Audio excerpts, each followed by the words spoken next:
Hi, welcome to this special episode of Let's Talk Careers. I'm your host, Lisa Bauman. In addition to this bonus episode, I'm excited to announce that Season 3 of Let's Talk Careers is set to be released this September 2024.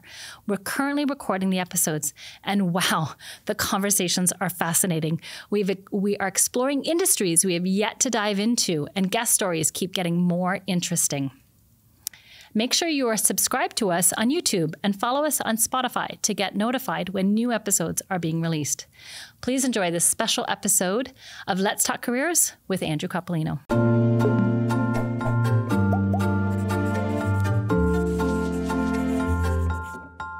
Hello, welcome to this special episode of Let's Talk Careers. We're recording with a live audience and a few folks in person. I'm so excited to be talking with Andrew Coppolino to learn more about his unique career path. Once again, welcome. I hope you enjoy our discussion. And Andrew, I'm going to begin by asking you to officially introduce yourself.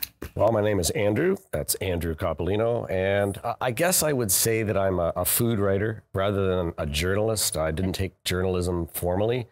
But I spent the last 20 years or so writing primarily about food, and that's the way I have carved out my career, I guess you would say. I've been on radio, I've been on TV, and I'm in print. And really my goal has been to tell the stories about local food, specifically in Waterloo region, but also the people behind that food, the companies, the cooks, the dishwashers, whoever is sort of in those places where we go to get food. And one of the things I've really tried to focus on in the last 10 years, I would say, would be the diversity that we have in our communities now. It's not just meat and potatoes, steakhouses. There's a wide range of people cooking our food and cooking their own food from other countries and sharing it with us. Yeah. So it's been a really, really rich environment for food in the last, like I said, in the last decade. So it's been a wonderful 20 years. Yeah, food means so much to us, eh? It does. I mean, it's sustenance. It's obviously we need it to survive, but it's also the experience of being in a restaurant, being with others, learning about their cultures through food.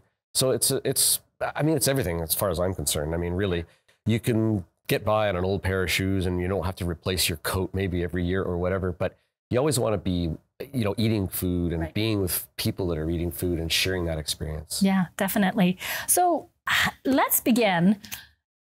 Maybe thinking about your early career days. So I wonder, did you sort of you're a young person and you're kind of thinking, what do I want to do? Did you ever think, I'm going to be a food person? I never thought that. Okay. I never ever thought that. It's kind of chopped up and kind of messy. Yeah. I think the Beatle, ex-Beatle, former Beatle, John Lennon said, life is what happens when you're busy making plans. I'm sure you've heard something like that. But I was on a pretty straight and narrow academic path. Okay. I have 2 degrees. I have most of a PhD. I wanted to be a professor at a university and teach English literature. Life got in the way. I ended up having some kids. I got some jobs that were good money makers, but not really what I wanted to do in my career. One of those jobs was in between my master's degree before I started a PhD was delivering linen. Okay. And it made me a huge amount of money, but I would deliver linen to the restaurants. And I lasted about 3 weeks at that job because I just hated it so much. Okay. But it got me into a restaurant, and I said to the chef there, hey, I'd like to learn how to cook. Is there any way I can get a job here? Okay. And she said, come back in the fall. I'm losing my apprentice chef, and there might be an opportunity then. So I came back, and they hired me on the spot, and I started cooking. That was at least 20, almost 30 years ago that happened.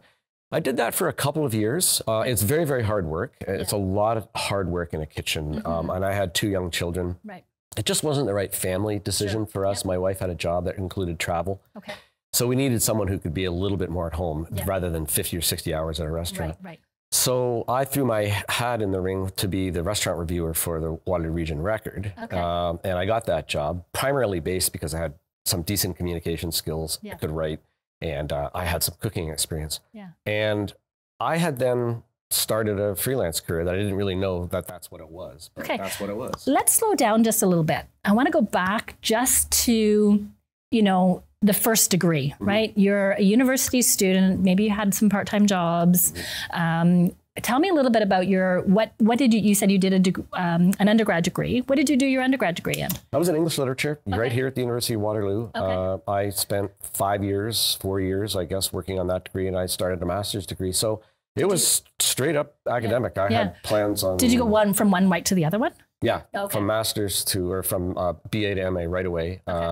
Over the course of the summer, all of a sudden you're in a master's program in the next fall. Yeah. And I worked at that and did teaching assistantships within the university. That was the job. And those paid okay. Yeah. But for the demands of a young family, we needed a little bit more. And that's when I branched out. So it was my intention to teach and to get a degree that would allow me to teach at a university. Yeah. So then you went on to start part of a PhD. Mm-hmm. Talk a little bit about the decision to sort of, pivot, right, from where you were. Yeah, I mean, it was difficult. It was a difficult one to make, and it was. I saw it as as a step down from what I wanted to do. Right. So there was a little bit of what's the term? I can't think exactly. I felt sad, I guess, or disappointment, but certainly uncertainty about was I making the right decision to leave what my goal was. Right.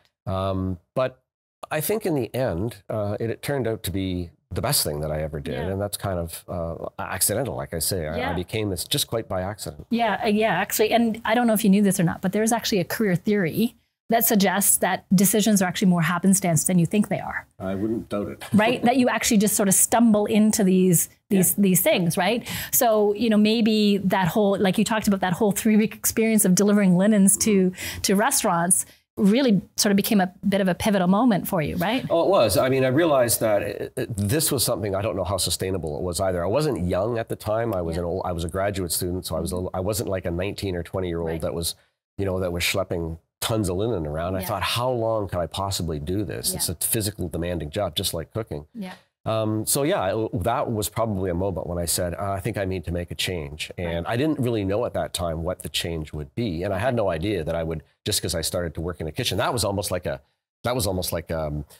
shot, a bolt in the blue or out of the blue, or a stroke of lightning. And it just said, oh, let's just try cooking. And I don't even think then that I thought I would, I knew that I wouldn't be a food writer at that time. I just wanted to experiment with this. Right.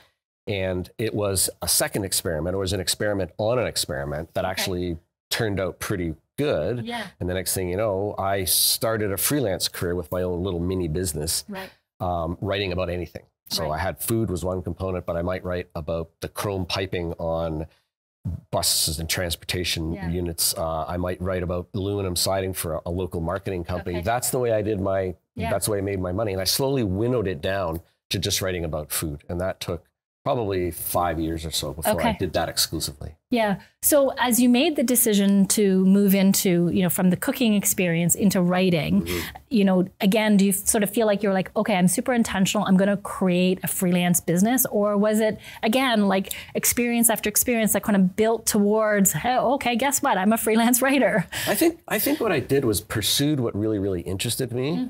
And I just hoped like hell that it would work out.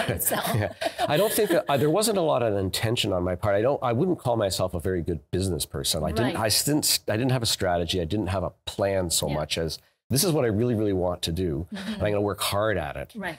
And the thing that my wife, I credit her for this, is we really tried to focus on creating a brand for me, a personal brand for who I was. Yes. And I thought that was probably would be the extent of a plan. If I could just keep getting my name out there and have some authenticity and some quality work and be consistent in what I was doing, that then my brand would be associated with that. And it's something that people could trust and rely on. Yeah. So if there was a plan, it was probably just to develop and to nurture, curate, I guess the term would be today, a brand, a personal brand. Yeah. You know what's really amazing is that those elements that you just talked about, authenticity and consistency, are the exact elements that I talk about in personal branding from a career perspective. I mean, I feel like you just planted, something I already was doing. So I think that's really quite brilliant, right?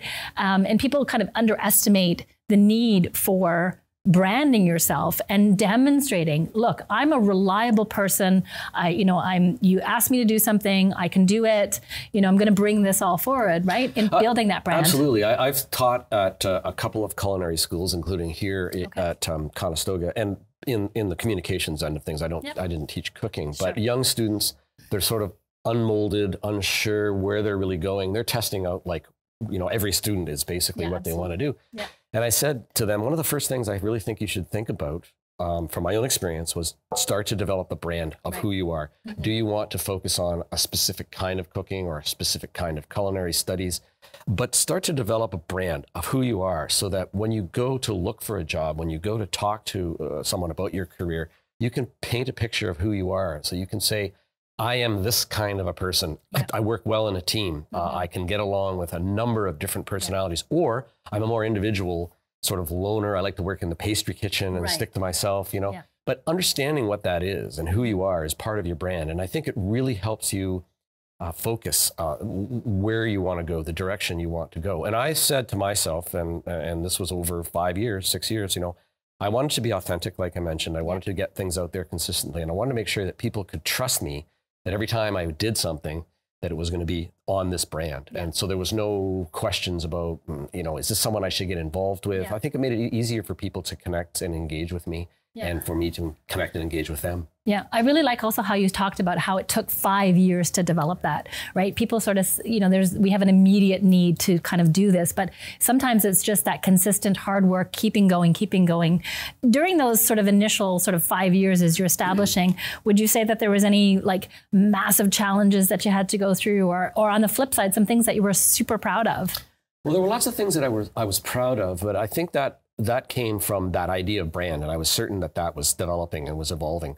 The obstacles were in a freelance situation, the obstacles for me anyway, was just the massive amount of work you had to take on to try to eke out a living on it. Right. It's not like I got a salary that's worth $80,000 a year and I got benefits and I have this and I have that. You don't have that. Yeah.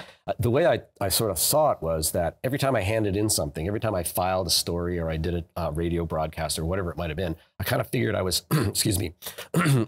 unemployed. Right. And I had to start again. So I had to find another gig. I had to find another, I had to pitch another article. Those were the things that really were, they're still obstacles for me. I mean, pitching stories to try to get them accepted by magazines or newspapers is a really tough row to hoe. And I would say that was the main obstacle. Yeah. So it's selling yourself again and again and again. Yeah.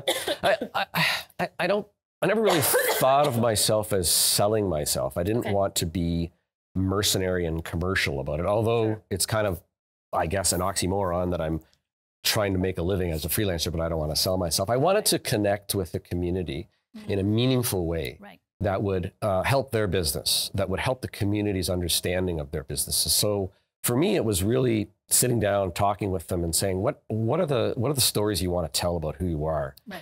And in doing that, I probably sacrificed some opportunities, but for me to sacrifice was more important than to say, I'm going to be mercenary and commercial about it, and I'm going to do this at any cost, and this is the way I'm going to run the story, and it may not be true, or it may be slightly off truth. I didn't want to do that. I wanted them to have trust in me, so that was the plan that I had, to be myself, and the myself was to be engaged and committed to learning about their businesses, and then sharing that with readers, viewers, listeners, whoever it might be. Yeah, definitely. So tell me a little bit about the industry overall. Sort of, I would say, why did you choose the industry? But I feel like maybe the industry chose you. So yeah, talk a little bit about. Are you talking about the food writing or journal, like freelance writing? Whatever way you would like to go, maybe it's a little bit of both, right? Maybe you want to talk a little bit about the industry as a freelance journalist or freelance writer, I should say, and then maybe talk a little bit about sort of the industry in the food pieces. I think the one sort of grew out of the other, and I think for me, it was the only way I would see it was going to work. I mean, to be a freelance writer is tough because, like I say, you're a business person. Right. You run your own business. You have to take care of your own time. No one's telling you. Sure, you've got deadlines and stuff to meet, but I could put a deadline off for 2 hours, for 24 hours, 48 hours, and then write at the last minute and get it done. No one has to say you got to be at your desk 9 to 5. Right. But at the same time, it's a really difficult, I found it a really difficult thing to do, to keep the volume up that you needed, to chase stories, to pitch stories, to create stories, to get the photography done, whatever you had to do was demanding. And when I started writing, I wrote one column, or I wrote one article for a local university. They paid me $1 a word. Wow. I filed my story and I got $1,500. Like, that was a long time ago that happened. Right now, I would say it's 30 cents, maybe, you know, so that's a tough way to make a living. Yeah. So you need a lot of volume to do that. Right. And I felt that if I was focused widely on freelancing, if 1 week I was writing about those bus chrome pipings on a bus, and the next week it was writing a brochure for a financial company or whatever, that I was too disparate. It was too spread out. It wasn't, it was too amorphous. It was too shapeless. So that's sort of when I said, look, I think my better bet is to locate myself within a certain niche, within a certain realm that I can really, really focus on and develop this brand a little bit further, right? That's the only way people are going to believe me. That turned out to be the best decision that I made. And it also helped me then sort of cut the chaff out and just focus on the hardcore things that I really, really wanted to do. That made it easier, not necessarily money-wise, but in terms of workflow and being able to feel good about what I was doing. And it was important because food made me feel good. I couldn't have done anything else. I don't think I could have written a car column or, you know, whatever, audio visual, like all these cameras. I couldn't have done that. I mean, I could have done it, but I wouldn't have enjoyed it. And then it wouldn't have been true to me. And then I think if it's not true to you, then it's not going to be true to the people in the audience. Right. Yeah. What about the sort of the food industry? I mean, you've been writing about this for a long time. What ebbs and flows? I mean, 20, 25 years, you've seen a lot. It's huge. I mean, it's grown in many ways, certainly in this Waterloo region area, Wellington County, Perth County. It's certainly grown massively, and that's really good to see. When I left the cooking career, which was really physically tough and demanding, I didn't realize that I'd be getting into something that was just about as tough and demanding, trying to be a food writer. The culinary realm that we have now is, like I say, is absolutely wonderful, and it's growing immensely, and it's wonderful and diverse, and you can get 100 different kinds of food in the course of a week. But it's still one that's rife with all of the problems of a small business. Even if you take away the big specter of the pandemic and COVID that was out there, there's these little businesses are mom and pops often. They have huge issues with trying to find staffing that's working for them that can do the job.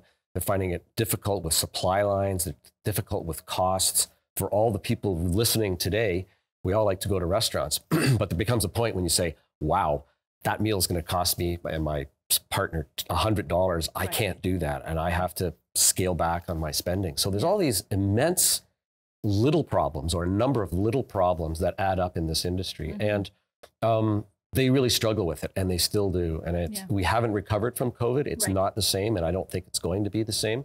So I felt that in the last 5 years, my job, I felt, was just to try to keep the stories rolling, keep these ideas of food in the forefront of people's minds, and try to help them see a way clear to being able to get into restaurants and supporting these businesses. So would you say it's a little bit of advocacy almost? It's 100% advocacy. It hasn't been advocacy like, hey, you know, I'll write about this if you give me a free meal. It hasn't been any of that kind of, but I've really believed in the industry. If you go down Main Street in Kitchener, if you go down Main Street in Cambridge, if you go down Main Street in Waterloo, you know, you'll see a clothing store, you'll see a shoe store, you'll see a bicycle repair shop. Those are good things. Those are good businesses, and we really, you know, we really benefit by having those businesses. But I don't think that the main streets and the downtowns really will work if there isn't restaurants, if there isn't a place where people can meet and gather. When you buy a pair of shoes, you go in and say, yep, size 8, that's it, I'm out. There's my $100 and I'm gone, right? In a restaurant, you stay, you linger, you do all kinds of experiential stuff in that restaurant. And it's only at the very end of that experience that there's any kind of a commercial transaction. That's when you plunk your money down. Before that, it's engagement with people at your table. It's engagement with the loved one that you're sitting with. It's engagement with the other tables. It's engagement with the chef who might come out. It's engagement with the servers who come out. So, you know, I really believe that that is part of the lifeblood of a community, to have a community that's rich with food and engagement. And you can only get that through restaurants. And I've forgotten what the original question was. I hope No, this is brilliant. I'm curious to know. Yeah. So we were talking about the industry and the future of the industry. Where do you think the future of the food industry is going to go, based on some of your experiences? That's a really good question. It's a really tough question too. I think I don't know if we're going to get back to where we were before the pandemic. I think people are still going to be suspect about spending a lot of money. I think that the next 5 years is going to be crucial. I think as all of the pandemic supports. When the government clawing back that money, you took a loan out and you owe us $80,000. I don't know where a restaurant is going to get $40,000 or $80,000 or whatever they borrowed. And so we'll have to wait and see over the next couple of years how that plays out and what's left. I think restaurants will get smaller. I don't think you'll see restaurants opening that are 200 seats. You know, and yet you need that kind of volume to pump in enough revenue to keep things alive. I think you'll find more sort of personalized, simple takeaway places where you go in, you meet a chef in the front or a front of house person, you put an order in, the chef cooks it, you take it away. Like these are small little businesses now that are hiring fewer people. There's an element of, I heard in the introduction about demographics. You know, demographics is going to change how customers work and find restaurants. It's going to change how restaurants find employees to work. And employees now, they have different demands than when I was a cook. You went in and you worked 60 hours a week and you worked your butt off to do it. And I'm not saying they're not doing that now, but there's more, I don't know, suspicion about, am I really supposed to donate myself 40 hours a week to a particular job, or do I get some free time? Do I get some personal time? And restaurants need that. They need dedicated staff who'll just keep working and keep working. And it's hard to find those people now.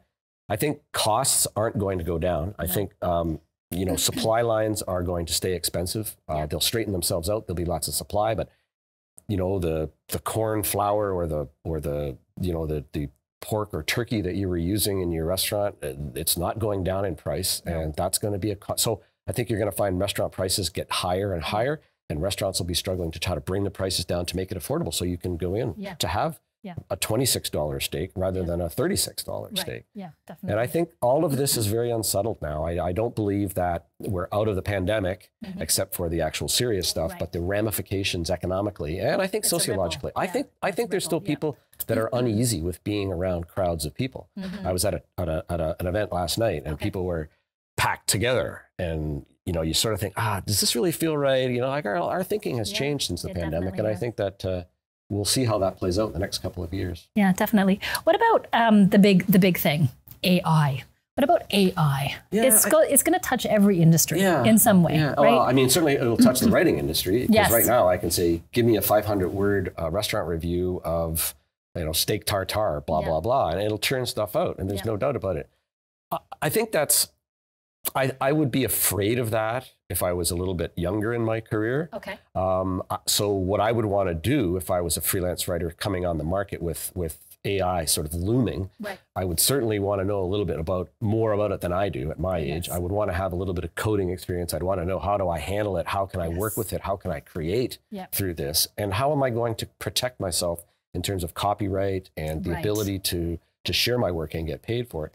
As for the restaurant industry, I don't think I can answer the question except to say that I would see potential there for AI to help them solve menu problems, maybe to help them sculpt and carve how their menus might look, what their proposal for a new menu might look like. I could see some benefits there for a crafty, smart, tech savvy cook. You know, could use that for his or her business, their business. But again, these are people that are just trying to keep, you know, bread on the table in their own household. They don't market themselves often very much.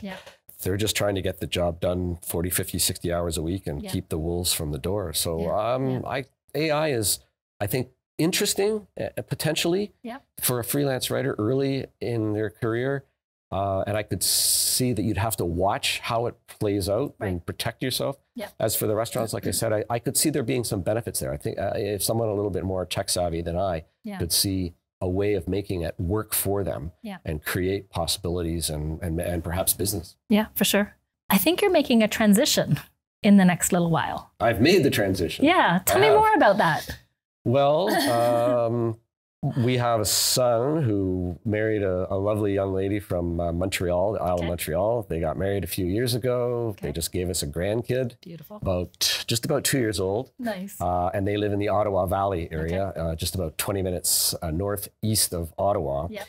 And my wife and I have decided that we're at a point in our careers where she's still working virtually for a local hospital, working at home since the pandemic, and she's able to do that. I'm a little bit more transportable, so we decided that we would move to Ottawa area. Yeah. And Aubrey's going to keep working, doing what she's doing online, and I'm sort of carving out a new pathway for myself in the Ottawa area. Yeah. It's going to be basically doing the same thing because when you look at Waterloo Region, it's got a very vibrant, dynamic dining scene, as I've explained here. This little town is about 30,000 people. It's got about 40 pizza places. I don't know why, they really like pizza there. They have one Thai restaurant. They have a couple shawarma places. But there's no energy, there's no synergy, there's no collaboration, there's no sharing of ideas. They're all silos and they're isolated. And what I want to try to do, and I'm not being grandiose about it, I just I try to tell stories about these businesses and try to create a bit of that dynamism, that kind of ability to share and to collaborate. Now, fortuitously, my son is the editor-in-chief of a group of small community newspapers. Nice. What's interesting is this is a French-Canadian area, a Franco-Ontarian area, so they're French and English there. And so the paper's published in both French and English. I won't be doing any publishing in French for sure, but I'm going to write stories for him. Nice. And do basically what I'm doing. So I'm kind of like a Nepo daddy, I guess. Like a reverse, that's cool. No, but I bring a lot of credibility with me, and he's talked it over with publishers and things, and it's something that I'm helping an underdeveloped part of journalism there, boost itself and get a bit. But I get a sense that you're going to build some community. I feel like that's going to naturally flow, right? I think that's what my brand partly is, and that's what I've tried to do here. And I certainly never claim that I'm the only one that's doing it. I'm not, I'm not responsible for a restaurant's success per se. But what I have tried to do is create a conversation and to create that community, as you've spoken. And I think that's what gives me pleasure to do that. I love to hear when people say, "Oh, I read your column and I really want to go to that restaurant now." And then I went and it's great and I love it and thank you for sharing it with me. And that's all the thanks I need. I get a little bit of a paycheck, yes, but I like that we can build relationships with people. So it isn't just a commercial relationship, so that it's actually, they're getting to know the culture, whether it's Thai, whether it's French, whether it's Chinese. That's important. I think that we grow that way together as communities. Cool. So as we come to a bit of a close, I want to ask you a couple of final thought questions. And my first one is, what advice do you have for students thinking about either of these two industries, either the food pieces or the writing piece? What advice do you have? Well, I think the word that you use is think. And I think what I would encourage them to do is spend a lot of time when they can, when they're not delving into studies, when they're not pounding the textbooks and they're not really working hard, is to think about really what gives you satisfaction. What gives you pleasure? What do you really enjoy doing? What can you envision yourself doing? Maybe 8, 10, 15 hours a day, and maybe 60 hours a week. And then I guess try to find the expression of what that is. Is it just writing about anything? Can you write about, I get really excited about that plant. I want to know more about that plant. So I'm going to pitch a story to a plant magazine or whatever. If it's food, then focus on food. Well, what element of food do you really, really like? So I think start broadly, thinking about what it is that gives you pleasure. And then winnow it down into what can I do that allows me to express that love or passion that I have and that can produce a sort of a fruitful economic benefit. I think talk to a lot of people in the industry. Really, I spend a lot of time talking to young journalism students that are asking me questions about how do you get into food writing, just like we're talking about here. It was an accident for me, but once I found it, I worked at it. So I think experiment with, if you want to do food writing, let's pick, start writing.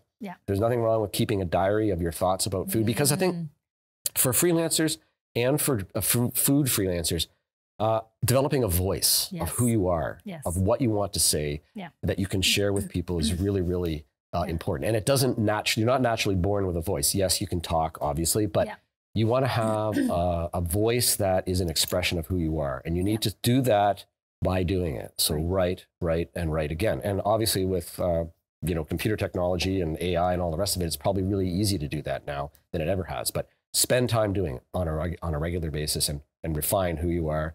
as an expression of your passion. What advice would you give to other faculty as they are, working with students or supporting students, or, somebody like me? What advice would you give to me?